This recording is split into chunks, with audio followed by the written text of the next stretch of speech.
The U.S. Air Force is getting bases ready for its new B-21 Raider stealth bomber. But it's still unclear how many B-21s the flying branch might buy. The Air Force selected Tinker Air Force Base in Oklahoma as the primary maintenance facility for the new bomber, the service announced on November 16, 2018. Robbins Air Force Base in Georgia and Utah's Hill Air Force Base will support the stealth bomber work at Tinker, the Air Force stated. Edwards Air Force Base in California will host the B-21 test force, the Air Force revealed in the same announcement. None of the choices are surprising. Tinker already hosts a major air logistics complex, whose nearly 10,000 civilian and military employees do deep maintenance on older B-1B and B-52 bombers as well as KC-135 tankers and E-3 and E-6 command planes. Edwards already hosts test forces for nearly all of the Air Force's warplane types. The decision to use these bases marks the next milestone in the development and eventual deployment of the B-21, a long-range and highly survivable aircraft capable of penetrating air defenses and conducting a range of critical missions, the Air Force stated, adding that the first Raiders should reach the force in the mid-2020s.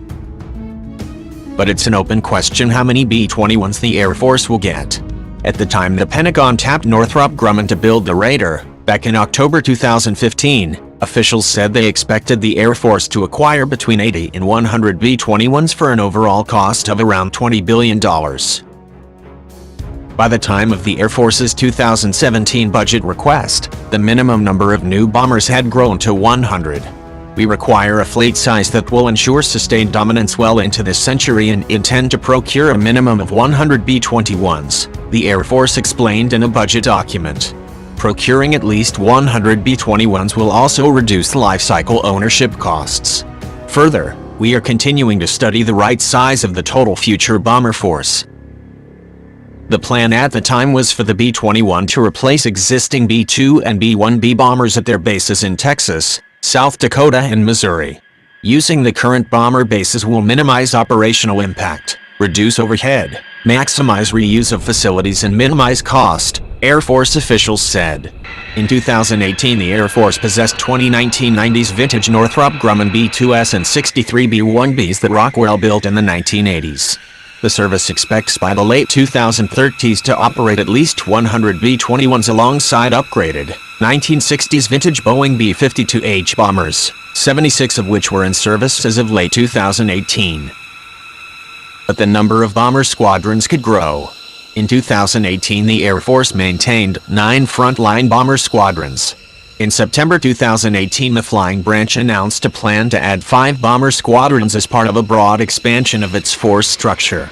Although the goal was not accompanied by specific procurement plans, observers note that would likely necessitate 75 additional bombers, with only the B-21 men in production, the Congressional Research Service noted in an October 2018 report. Alternatively, the Air Force could keep older bombers longer, CRS added. In deciding whether and how quickly to acquire B-21s, Congress may wish to consider the trade-off between the cost and effectiveness of new aircraft and extending the service lives of existing B-52s, B-1S and B-2S.